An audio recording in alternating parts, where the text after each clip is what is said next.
लोकसभा 2024 के चुनाव को लेकर सभी पार्टियों ने हुंकार भरना शुरू कर दी है। इसी क्रम में कानपुर प्रेस क्लब में प्रेस वार्ता करते हुए बहुजन मुक्ति पार्टी के लोगों ने सीधे सीधे पीएम मोदी को चुनौती दे दी है और ये साफ कह दिया है कि आगे समय में बीजेपी और बहुजन मुक्ति पार्टी में ही चुनावी टक्कर होगी। पार्टी के कार्यकर्ताओं ने यह भी कहा कि 60 से अधिक मुद्दों को लेकर पार्टी लोकसभा के चुनाव में उतरी है। वहीं पार्टी के संसदीय प्रत्याशी ने ये बताया कि पार्टी के लक्ष्य की सर्वप्रथम आम जन मानस की रक्षा करना। प्राइम संदेश न्यूज से संवाददाता अफजाल हुसैन की रिपोर्ट। क्या नाम है आपका? छेदी खोटे नाम है। बहुजन मुक्ति पार्टी का मैं प्रधान प्रदेश अध्यक्ष हूँ। किस समय से प्रेस वार्ता कर रहे हैं? आज ये बहुजन मुक्ति पार्टी एक राष्ट्रीय लेवल की पार्टी है और पूरे देश में 400 सीटों पे चुनाव लड़ा रही है।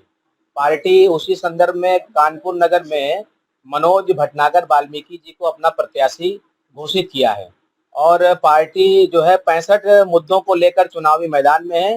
देश में पहली बार एक बहुजन मुक्ति पार्टी मात्र एक ऐसी पार्टी है जिसने अपना घोषणा पत्र, अपना जो एजेंडा है वो 100 रुपए के स्टाम्प पेपर पर जनता के साथ वोटरों को देने का काम करा है। अगर हम जीतने के बाद अपने वादों पर अमल नहीं करते हैं तो हमें जो है हमारे लोगों को जेल भी भेजने का काम जनता कर सकती है। जैसे नरेंद्र मोदी जी ने कहा था 2014 के लोकसभा चुनाव में कि अगर हम 15 लाख रुपया देंगे, बाद में कहा जुमला है। अगर Bharatiya Janata party stamp paper पर लिखकर अपने वादे देती तो आज नरेंद्र मोदी जेल की सलाखों के पीछे होते।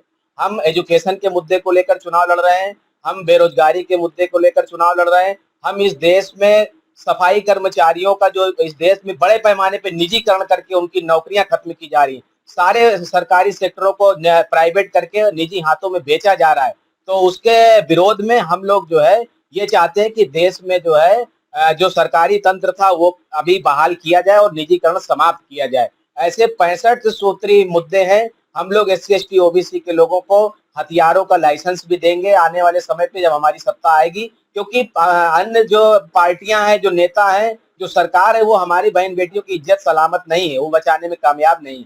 देश में हर 2 घंटे पे एक शेड्यूल कास्ट की SC ST की महिला के साथ, बच्ची के साथ बलात्कार होता है। इस देश के अंदर 75 सालों से कांग्रेस जाती है तो भाजपा आती है, भाजपा जाती है तो कांग्रेस आती है, यानी कि हमारी समस्याओं का समाधान नहीं हो रहा है। लोकतंत्र नहीं है भारत में।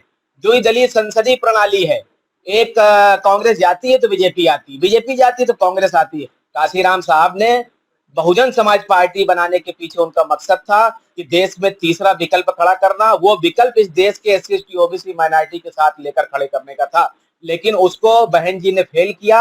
आज बहन जी जो है वो मनवादियों के हाथ में खेल रही हैं। इसलिए हम लोग इस देश के अंदर तीसरा विकल्प बनेंगे और आने वाले समय पे बीजेपी और बहुजन मुक्ति पार्टी की ही टक्कर होगी, क्योंकि उधर कैडर है और इधर भी कैडर है। धन्यवाद। सर, क्या नाम है आपका?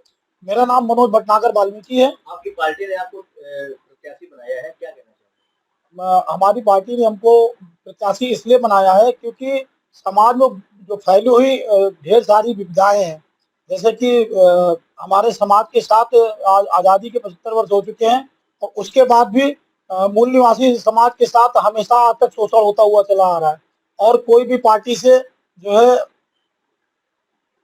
किसी भी पार्टी के दल ने हमारे लोगों को सम्मान करने का कार्य नहीं किया है। क्या पूरे कानपुर में या पूरे यूपी में या पूरे भारत में सिर्फ अपर लेवल के ही लोगों को टिकट देने का काम करेंगे? आखिर 85% जो जनता है ये किसको अपना वोट देगी? कैसे सर्वाइव करेंगे जनता के बीच में? हम अपने एक नोट और एक वोट के सहारे हम अपनी बात रखेंगे और उनका हर तरह से दिल और उनकी परेशानियों को दूर करने का काम करेंगे।